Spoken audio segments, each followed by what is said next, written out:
नमस्कार मैत्रिणींनो, मी Madhuri's cooking and लाईफस्टाईलमध्ये तुमच्या सगळ्यांचं खूप खूप स्वागत करते। तर आता दिवाळी फराळ बनवायला सुरुवात झालेली आहे। दिवाळीचा फराळ बनवताना आपल्याला उपयोगी पडणाऱ्या अशा काही टिप्स आज आपण बघणार आहोत। त्याआधी तुम्हा सगळ्यांना दिवाळीच्या खूप खूप शुभेच्छा। करंजीचं पीठ भिजवताना थोडंसं साजूक तूप किंवा तेल याचं मोहन घालावं, म्हणजे करंज्या खुसखुशीत होतात।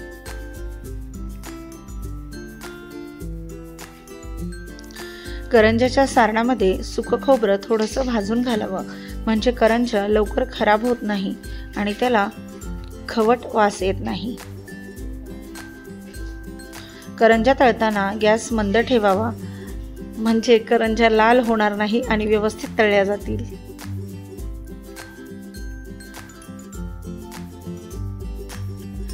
अनारसे करण्यासाठी वापरणारा तांदूळ हा जुनाच असावा, शक्यतोवर रेशनचाच तांदूळ वापरावा।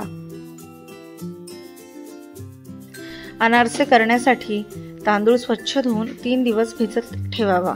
तांदळातले पाणी रोज बदलावे।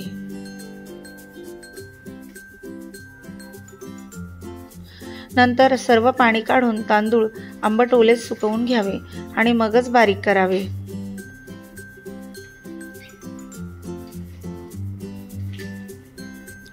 पीठ चाळून अनारसे करावे। तळलेले अनारसे व्यवस्थित निथळून घ्यावेत।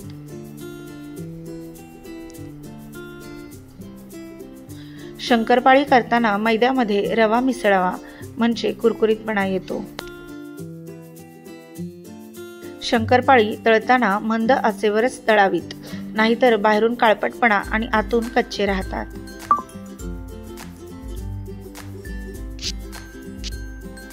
शंकरपाळीसाठी लागणारी पोळी जाडसर लाटावी, म्हणजे शंकरपाळ्या छान खुसखुशीत होतात।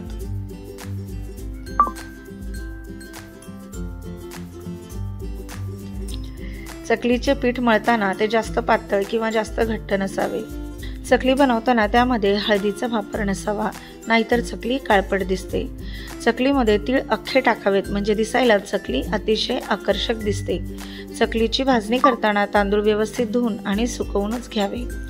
चकलीची भाजणी भाजताना सगळ्या डाळी ओल्या कपड्याने पुसून घ्याव्यात। डाळी अजिबात धुवू नये, नाहीतर चकली तेलामध्ये विरघळते। चकलीची भाजणी करताना सर्व जिन्नस योग्य त्या कमी जास्त प्रमाणात घ्यावे, नाहीतर चकली बिघडते। चकलीच्या भाजणीचे सर्व जिन्नस मंद आचेवरच भाजून घ्यावे आणि मग दळून आणावे। चकलीची भाजणी पूर्णपणे थंड झाल्यानंतरच दळून आणावी।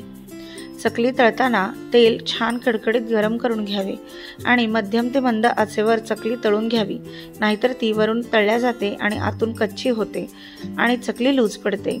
चिवडा बनवताना पोहे किंवा मुरमुरे आधी थोडे थोडे भाजून घ्यावे, म्हणजे चिवडा छान कुरकुरीत होतो। चिवडा बनवताना त्यामध्ये पिठी साखरच टाकावी। चिवडा बनवताना त्याला लागणारं सगळं साहित्य रेडी ठेवावं, म्हणजे काही साहित्य विसरणार नाही आणि धावपळही होणार नाही। शेवेचं पीठ जास्त घट्ट किंवा जास्त पातळही नसावं। शेव करताना त्यामध्ये ओवा, जिरं याची बारीक पावडर चाळून घालावी। शेव तेलात सोडताना सोऱ्याचं तोंड नीट बसलं आहे की नाही याची खात्री करून घ्यावी। गोड शंकरपाळी करण्यासाठी 1/4 वाटी साखर, 1 वाटी पाणी, साखर विरघळेपर्यंत उकळून घ्यावे। मिश्रण थंड झाल्यावर त्यात जेवढा बसेल तेवढा मैदा घालून पीठ मळून घ्यावे। यामुळे शंकरपाळी बरोबर होतात, अजिबात बिघडत नाही। शंकरपाळी तळताना थंडच मोहन टाकावे, त्यामुळे शंकरपाळी अजिबात कडक होत नाही। शंकरपाळी करताना लाल भोपळ्याच्या फोडी कुकरमध्ये वाफवून मैद्यामध्ये मिक्स कराव्यात। यामुळे शंकरपाळ्याला छान कलर आणि चवही मस्त येते। शंकरपाळ्याचे पीठ घट्ट झाल्यास थोडं थोडं मिक्सरमध्ये टाकून फिरवून घ्या, पीठ एकदम मऊ होते। बेसनाचे लाडूचं पीठ भाजून झाल्यावर गॅस बंद करून पिठात 1 वाटी मिल्क पावडर टाकावी। चांगलं मिक्स करावं। मिल्क पावडरमुळे लाडू खुसखुशीत आणि खमंग होतात। बेसनाचे लाडू करताना 3 वाट्या बेसन असेल तर 1 वाटी रवा घ्यावा। रवा प्रथम भाजून घ्या, मग बेसन भाजा। दोन्ही मिक्स करून एकत्र करून पिठी साखर, वेलची पूड आणि थोडंसं तूप घालून लाडू वळावे। बेसनाचे लाडू करताना अर्धवट पीठ भाजून झाल्यावर त्यामध्ये थोडासा दुधाचा हबका मारावा, यामुळे लाडू टाळूला चिटकत नाही। बेसनाचे लाडू करताना हरभरा डाळ भाजून नंतर रवा दळून त्याचे लाडू करावे, त्यामुळे तूप कमी लागते आणि भाजल्यामुळे पौष्टिकपणा पण वाढतो। पचायला हलके होतात आणि लाडू खमंग लागतात। अनारशाला जाळी पडण्यासाठी अनारशाचं पीठ तयार करताना 1 चमचा साईचं दही घालावं, त्यामुळे अनारशाला छान जाळी पडते। अनारसे तळल्यावर निथळायला ठेवावे। तेल पूर्ण निथळून झाल्यानंतर अनारसे खायला तेलकट लागत नाही। अनारसे थापताना खसखस आणि साखर समप्रमाणात घेऊन थापावे, त्यामुळे अनारसे खुसखुशीत तर होतात आणि खसखस देखील कमी लागते। अनारशाला जाळी देखील मस्त पडते। अनारसे करताना पिठात पाव चमचा जायफळ पूड आणि पाव चमचा वेलची पूड घालावी, यामुळे आंबट वास येत नाही। करंजी करताना मैदा दुधात मळावा, यामुळे करंजी चविष्ट होते।